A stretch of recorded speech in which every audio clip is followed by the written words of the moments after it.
মীমাংসা বইটার হত্যাকাণ্ড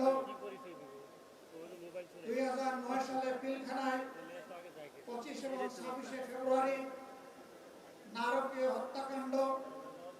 পিলখানার এই হত্যাকাণ্ডে আমরা 57 জন কমিটেড দেশপ্রেমিক সেনা অফিসারকে এবং তাদের পরিবারের সদস্যদেরকে আমরা হারিয়েছি। এরপরেই বাংলাদেশ জামাতে ইসলামীর উপর ক্র্যাকডাউন করা হয়েছিল। মিথ্যা মামলায় ভাসিয়ে আমাদের এক এক করে 11 জন শীর্ষ নেতাকে হত্যা করা হয়েছে। এই বিচারিক হত্যাকাণ্ডে দুনিয়া থেকে যারা বিদায় নিয়েছে তাদের সকলের জন্য এই পিলখানা 28 অক্টোবর এবং পুরো 15.5 বছর জুড়ে যাদেরকে খুন করেছে ফ্যাসিবাদী সরকার, মহান আল্লাহর দরবারে তাদের জন্য, এই সমস্ত নিহত মানুষগুলোর জন্য আমি শাহাদাত কামনা করছি। সম্মানিত ভাইয়েরা, বিশেষ করে জুলাই 1 তারিখ থেকে 24 সালে যে আন্দোলন দানা বেঁধে উঠেছিল, আমিও স্বীকার করতে চাই এই আন্দোলন প্রথাগত কোন রাজনৈতিক দলের নেতৃত্বে গড়ে উঠে নাই। এই আন্দোলন গড়ে উঠেছিল ছাত্র তরুণ সমাজের নেতৃত্বে। তাদেরকে স্যালুট জানাই। 15.5 বছরে দফায় দফায় আন্দোলন করেছি, জীবন দিয়েছি, জেলে গিয়েছি, ফাঁসির কাস্টে দাঁড়িয়েছি, কিন্তু ফ্যাসিবাদকে আমরা তাড়াতে পারি নাই। জুলাই আন্দোলনের মধ্য দিয়ে যখন সারা দেশবাসী একাকার হয়ে গেল, তখনই ফ্যাসিবাদ দুপুরের খাবার ফেলে দিয়ে পালিয়ে যেতে বাধ্য হল। এর আগে তো আর পালিয়ে যায়নি। সুতরাং এই ক্রেডিট জনগণের, নেতৃত্বের ক্রেডিট আমাদের তরুণ সমাজের।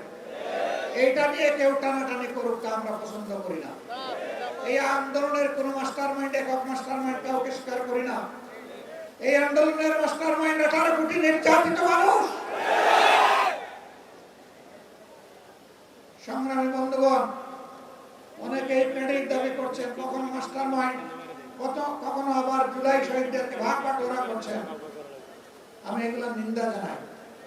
শহীদদেরকে নিয়ে রাজনৈতিক রং দেওয়ার চেষ্টা করবেন না। যদি রাজনৈতিক দলের ডাকে সাড়া দেওয়ার হতো, তারা আগেই দিত। তারা আগে সাড়া দেয় নাই। জীবন দেওয়ার জন্য রাস্তায় নেমেছিল তরুণদের ডাকে। তারা জাতির সম্পদ, তারা কোন দলের সম্পদ হতে পারে না। তাদের নিয়ে কোন রাজনীতি হোক, এটা আমরা পছন্দ করি না।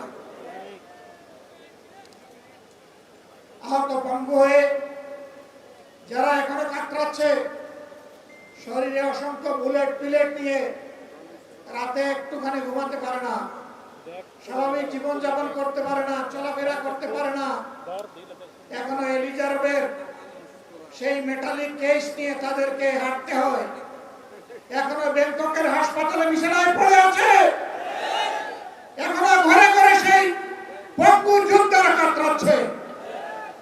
তাদের দিকে নজর দেওয়ার ফুসরত এই সরকারের হচ্ছে না। আমরা স্পষ্টভাবে বলতে চাই, যাদের কারণে জাতি নাজাত পেয়েছে তাদেরকে অবশ্যই সম্মান দিতে হবে।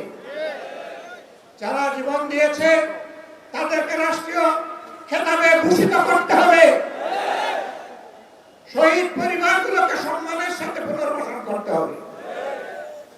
যারা আহত পঙ্গু হয়ে আছে তাদের সুচিকিৎসা নিশ্চিত করতে হবে, সেটা দেশে হোক কিংবা বিদেশে হোক। এটা হবে সর্বোচ্চ অগ্রাধিকার, এবং তাদেরকেও সম্মানজনক পুনর্বাসনের ব্যবস্থা করে দিতে হবে। খুনিদেরকে, ফ্যাসিস্টদেরকে বিচারের আওতায় এনে তাদের শাস্তি নিশ্চিত করতে হবে। লক্ষণ ভালো নয়, একটাও দেখতে পাচ্ছি না। সব যেন চূড়াবাদিতে হারিয়ে যাচ্ছে। তার সাথে আঘাত করে জাতির এই দাবিগুলোকে উপেক্ষা করা হচ্ছে, আমরা জানতে চাই। এর জবাব প্রধানমন্ত্রীকে দিতে হবে, কারণ এর আগে নির্বাচনের আগে তিনিও তো এই দাবিগুলো করেছিলেন। এখন কেন সেগুলো হারিয়ে যাচ্ছে?